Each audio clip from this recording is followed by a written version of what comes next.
Hi friends, இன்றைக்கி நம்மளோட morning routine பார்க்கலாம். காலையில் எந்திரிச்சதுமே கதவு ஓப்பன் பண்ணால் போதும், பப்பு பையன் வந்துடுவான். பாருங்கள், காட்டுறேன். இந்நேரம் என் காலுக்கடியில் மேட்டுக்கடியிலேயே உட்காந்துட்ருந்தான். இப்படி உட்காந்தா எப்படி சாமி அம்மா சமைக்கிறது அப்படின்னு சொன்னதுமே இங்கே வாஷ் மிஷின் கிட்ட வந்து உட்காந்துட்டான். இன்றைக்கி சுக்குட்டி கீரை பொரியலும், இன்றைக்கி செலவை அரைச்சி குழம்பு வைக்கலான்ட்டு செலவை அரைச்சி வச்சுருக்கேன். சட்டி காஞ்சிட்ருக்கு, வச்சுட்டு நான் உங்களுக்கு காட்டுறேன். பாருங்கள், இப்போ தான் நல்ல பையன்னு சொல்லிகிட்டு இருந்தேன், வந்து படுத்துட்டான். நான் இங்கே வெங்காயம் கட் பண்ணி முடிக்கிறதுக்குள்ளே திரும்பி பார்க்குறேன், இவன் வந்து படுத்துட்ருக்கான். நான் எப்படி இங்கே சமைக்கிறது? இங்கே எப்படி நான் நின்று இப்படி அவன் மேலே தான் நான் நிற்கணும். ஆனாலும் நகரவே மாட்டான். நான் மிதிக்க மாட்டேன்னு ஒரு நம்பிக்கை அவனுக்கு. எப்பப்போ சாமி அம்மா மிதிக்க மாட்டேன்னு உனக்கு தெரியுமா? அந்த பக்கம் போய் படுக்கலாம்மா, இங்கே படுத்தா அம்மா எப்படி சமைப்பேன்? தங்கம்,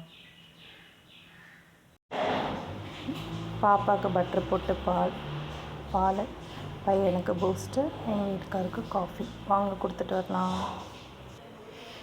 சமையல் ரெடி, வாங்க சாப்பிட்லாம். குழம்பு, இட்லி,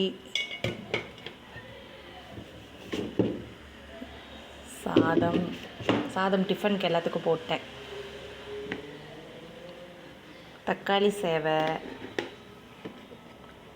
தேங்காய் சட்னி, சுக்குட்டி கீரை பொரியல். இவ்வளோ செஞ்சாலும் என் பிள்ளைகளுக்கு இதெல்லாம் கொடுக்க மாட்டேன். தயிர் சாப்பாடு தான் தருவேன். ஏன்னா அது கொடுத்தா தான் ஃபுல்லாக காலியாகி வரும். காலையில் 2 பேத்துக்கும் இன்றைக்கி பையனுக்கு சிலம்பம், பாப்பாவுக்கு கராத்தே இருக்குது.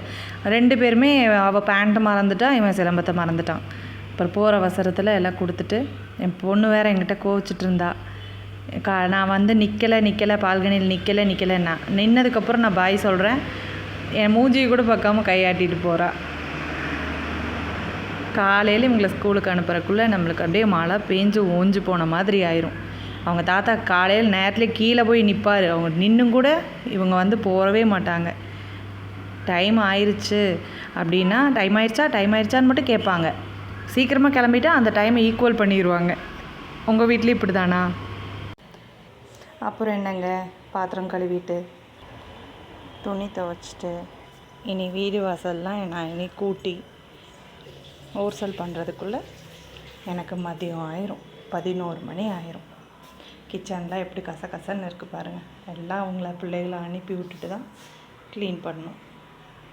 ஓகே, பாய்.